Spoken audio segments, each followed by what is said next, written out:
So hello everyone, कैसे हो आप लोग। आई होप आप लोग बहुत अच्छे होंगे। तो जैसा कि आपको मालूम है, हमारा चल रहा है क्लास 12 के बायोलॉजी का तीसरा अध्याय जिसका नाम है ह्यूमन रिप्रोडक्शन यानी कि मानव जनन। तो आज इस अध्याय का हमारा 11वां पार्ट होने वाला है और इसमें हम बात करने वाले हैं फीमेल्स के अंदर पाए जाने वाले एक साइकिल के बारे में, जो कि एक प्रकार का रिप्रोडक्टिव साइकिल होता है जिसको हम बोलते हैं मेंस्ट्रुअल साइकिल, या इसे हिंदी में ऋतुस्राव चक्र भी बोला जाता है। अभी जो ऋतुस्राव चक्र होता है ये क्या होता है, कौन कौन सी अवस्थाएं इसके अंतर्गत होती हैं, सारी चीजों का आज हम बहुत डिटेल से देखने वाले हैं। तो आप लोग इस सेशन के लास्ट तक बने रहिएगा जिससे कि आपको हर एक बात अच्छी तरीके से समझ में आ जाए। तो चलिए शुरुआत करते हैं आज के इस सेशन की। तो पहली बात आपको जो जानना है, ये जो ऋतुस्राव चक्र होता है जिसको हम इंग्लिश में मेंस्ट्रुअल साइकिल बोलते हैं, इसे अलग अलग नामों से जाना जाता है। अब कौन कौन से नाम होते हैं तो आप यहाँ पर देखिएगा। इसे हम रजोधर्म के नाम से भी जानते हैं, इसे आवर्त चक्र भी बोला जाता है और इसे आपको मासिक धर्म के नाम से भी देखने को अलग अलग किताबों में मिल जाएगा।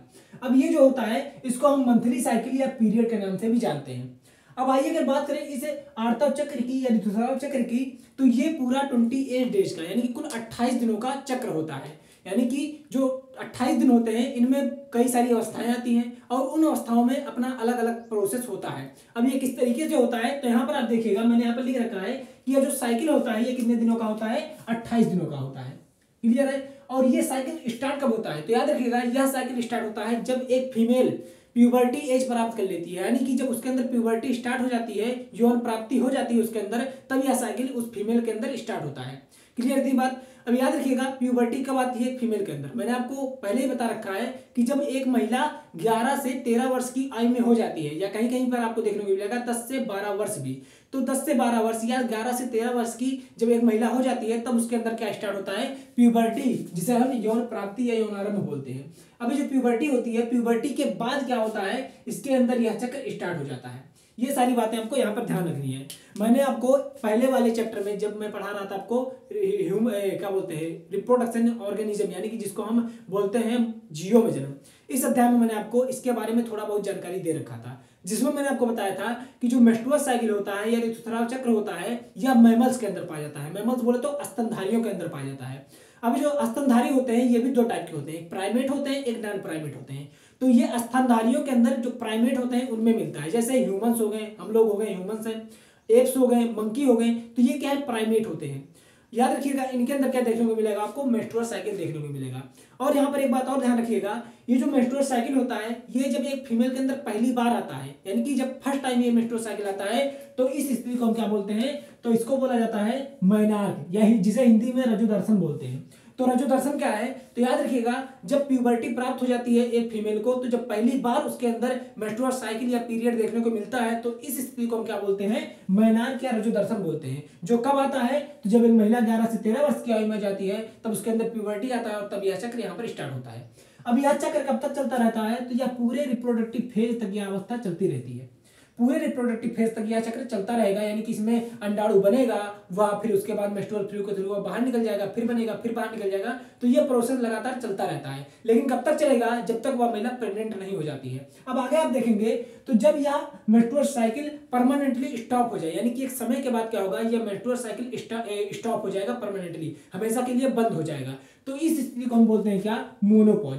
तो मोनोपॉज क्या होता है, यह ऐसी अवस्था होती है जब यह मेंस्ट्रुअल साइकिल एक फीमेल के अंदर हमेशा के लिए बंद हो जाता है, जिसे हिंदी में हम रजोनुवृत्ति के नाम से भी जानते हैं। और यह कब होता है तो जब एक महिला 45 से 50 वर्ष की आयु की हो जाती है, तब इसके अंदर यह जो मेंस्ट्रुअल साइकिल होता है यह परमानेंटली स्टॉप हो जाता है। ये बात आप लोग याद रखेंगे। अब आगे अगर हम बात करें तो ये जो मेंस्ट्रुअल साइकिल होता है या फिर होता ही क्यों है एक फीमेल के अंदर, तो याद रखिएगा इसके लिए जिम्मेदार होते हैं हार्मोन्स।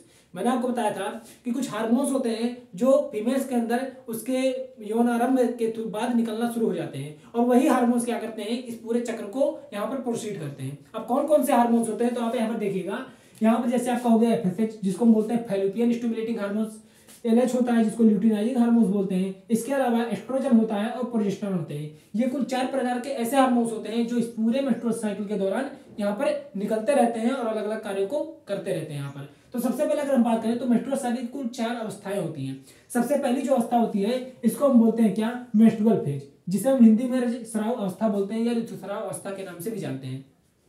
अब जो मेंस्ट्रुअल फेज होता है ये कुल 28 दिनों में से 1 से 5 दिन का समय होता है, यानी कि आपको मालूम है जो मेंस्ट्रुअल साइकिल है कुल 28 दिनों का चक्र है। अब इस 28 दिन में से पहले के 1 से 5 दिन कौन सी अवस्था चलती है, मेंस्ट्रुअल अवस्था चलती है, जिसे हम रजस्राव अवस्था भी बोलते हैं। इसमें होता क्या है तो याद रखिएगा, इसमें 28वें दिन के बाद ये अवस्था शुरू हो जाती है, यानी कि 28 दिन का समय होता है। जब 28 दिन बीत जाएगा तो उसके बाद 1 से 5 दिन का जो समय होगा वो मेंस्ट्रुअल अवस्था होगी। और इसके अंदर क्या होगा, जो गर्भाशय का एंडोमेट्रियम लेयर होता है, जो गर्भाशय का एंडोमेट्रियम लेयर होता है वह टूटने लगता है, और टूटने के बाद वह मेंस्ट्रुअल फ्लूइड यानी कि ऋतुस्राव के रूप में बाहर निकलने लगता है। कहां से, योनि भाग से। तो फीमेल के विजाइना यानी कि योनि भाग से गर्भाशय का एंडोमेट्रियम टूटने के कारण यह योनि भाग से बाहर निकलने लगता है, एक तरल के रूप में, एक स्राव के रूप में, जिसको क्या बोलते हैं, मेंस्ट्रुअल फ्लूइड के नाम से जानते हैं। अब यहाँ पर आप देखेंगे तो इस अवस्था में कहीं ना कहीं ऋतुस्राव हो रहा है, और कब हो रहा है, 1 से 5 दिनों के बीच में हो रहा है।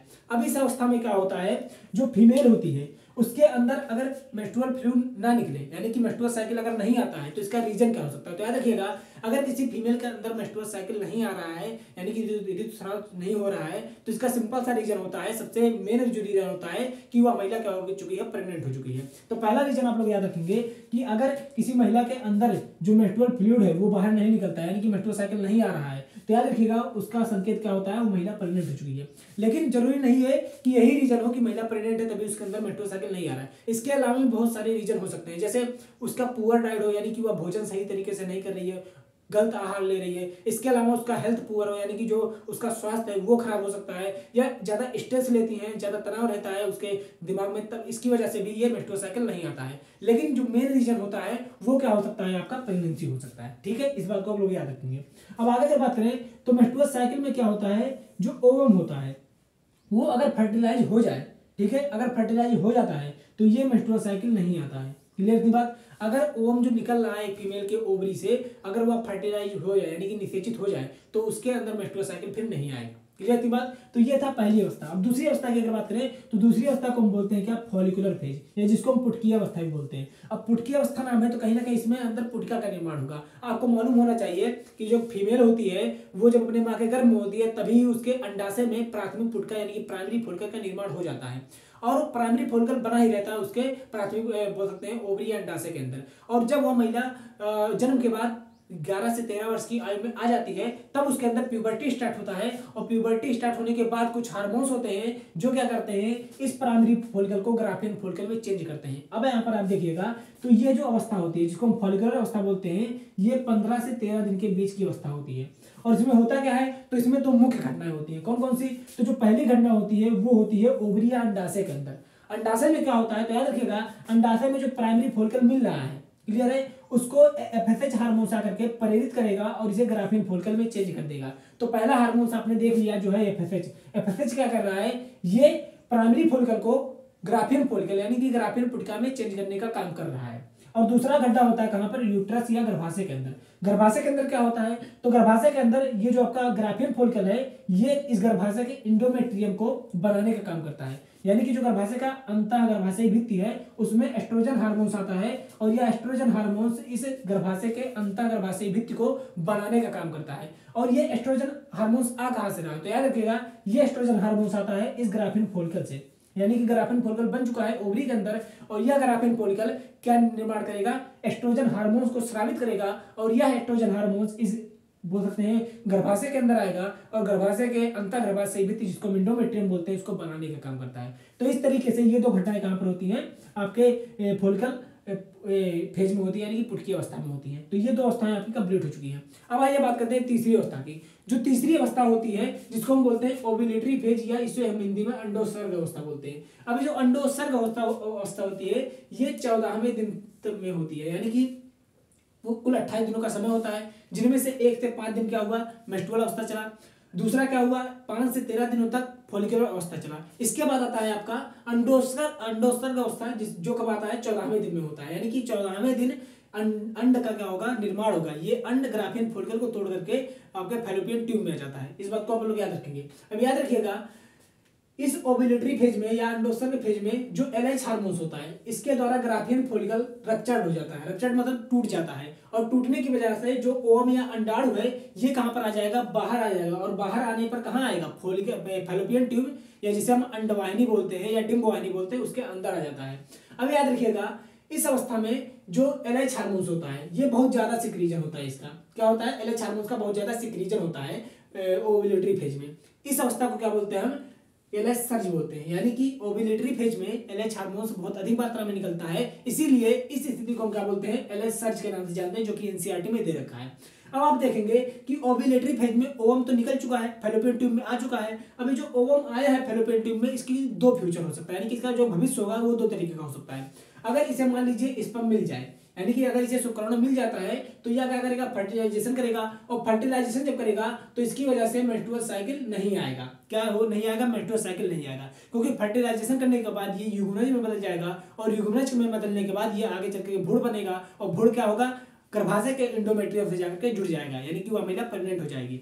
और दूसरा भविष्य क्या होगा, अगर इसे स्पर्म ना मिले, अगर इसे स्पर्म नहीं मिलता है किसको, अंडाणु को, तो यह क्या होगा, नेक्स्ट मेंस्ट्रुअल साइकिल के द्वारा बाहर आ जाएंगे, यानी कि जब अगला बोल सकते हैं ऋतुस्राव चक्र एक फीमेल के अंदर आएगा तो उसके द्वारा ये अनिषेचित अंडाणु बाहर निकल जाएगा योनि मार्ग से। इस चीज को आप लोग याद रखेंगे।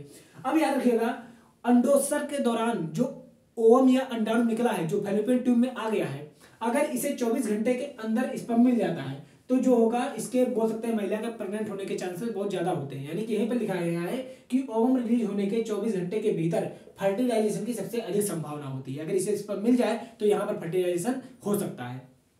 क्लियर इतनी बात। तो ये थी तीसरी अवस्था। और सबसे आखिरी जो अवस्था होती है इसको हम बोलते हैं ल्यूटियल अवस्था, या इसे सेक्रेटरी अवस्था बोलते हैं, या इसे हिंदी में स्रावी अवस्था के नाम से जाना जाता है। अब जो स्रावी अवस्था होती है ये कब होती है, तो याद रखिएगा 14वें दिन तो आपका क्या हो गया, अंडोत्सर्ग हो गया, यानी कि अंडाणु निकल गया ग्राफिन फोल्कर को तोड़ करके। अब यह शुरू होता है 15वें से लेकर के 28वें दिन का समय होता है। अब इसमें होगा क्या, तो इसमें जो टूटा हुआ ग्राफिन फोल्कल है यह एक पीले रंग के संरचना में चेंज हो जाता है, जिसको हम क्या बोलते हैं, कॉर्पस ल्यूटियम बोलते हैं। क्या कॉर्पस ल्यूटियम कैसे बना, तो ग्राफिन फोल्कल जो टूट चुका था कब, अंडोत्सर्ग अवस्था में, तो यह ग्राफिन फोल्कल एक पीले रंग के संरचना में चेंज हो जाता है, और इसी संरचना को क्या बोलते हैं, कॉर्पस ल्यूटियम बोलते हैं। अभी जो कॉर्पस ल्यूटियम है ये एक हार्मोन से निकलता है, जिसको हम बोलते हैं प्रोजेस्टेरॉन हार्मोन। अभी जो प्रोजेस्टेरॉन हार्मोन होता है ये क्या करता है, इंडोमेट्रियम को बनाए रखने का काम करता है, यानी कि इसके मेंटेन रखने का काम करता है। आपको मालूम होना चाहिए कि मान लीजिए अगर अंडाणु को स्पर्म मिल गया तो यह क्या करेगा, निषेचन करेगा, निषेचन के बाद ये जाइगोट यानी कि युग्मनज में बदल जाएगा, और वह युग्मनज क्लीवेज करेगा, जिसके द्वारा ये भ्रूण या बोल सकते हैं इसे क्या बोलते हैं, एम्ब्रियो में चेंज हो जाएगा। अब ये एम्ब्रियो जाएगा इंडोमेट्रियम लेयर पे, जहां पर वह रोपित हो जाएगा, इम्प्लांटेशन हो जाएगा उसका। अब जाहिर सी बात है इम्प्लांटेशन हो गया है एम्ब्रियो का गर्भाशय के अंतर गर्भाशय भित्ति में, तो इसको क्या करना होगा, मेंटेन रखना होगा, जिससे कि कारण कि उसकी प्रेगनेंसी बनी रहे। तो याद रखिएगा प्रोजेस्टेरॉन हार्मोन इस इंडोमेट्रियम को मेंटेन रखने का काम करता है।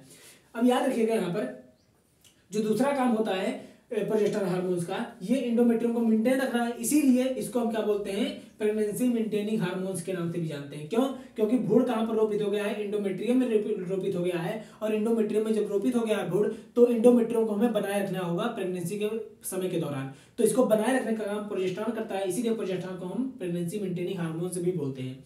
अब आखिरी में याद रखिएगा जो बोल सकते हैं प्रेगनेंसी के दौरान प्रोजेस्टेरॉन हार्मोन्स होता है वह लगातार निकलता रहता है, क्लियर है, निकलता रहता है। इसी वजह से जो नेक्स्ट मेंस्ट्रुअल साइकिल होता है वो फीमेल्स के अंदर नहीं आता है। तो ये सारा का सारा आपका था कौन सा चक्र, ऋतुस्राव चक्र, जिसको हम बोलते हैं मेंस्ट्रुअल साइकिल या पीरियड के नाम से भी जाना जाता है, जो कि फीमेल के अंदर पाया जाता है मेल्स में। तो आई होप आपको सारी बातें अच्छी तरीके से समझ में आ गई होंगी। तो अगर आपको आज का सेशन अच्छा लगा हो तो सेशन को लाइक कीजिएगा, चैनल पर हो तो चैनल को सब्सक्राइब जरूर कीजिएगा। तो फिर मिलेंगे एक नए सेशन में एक नए टॉपिक को लेकर के, तब तक के लिए आप सबको टाटा बाय बाय, जय हिंद।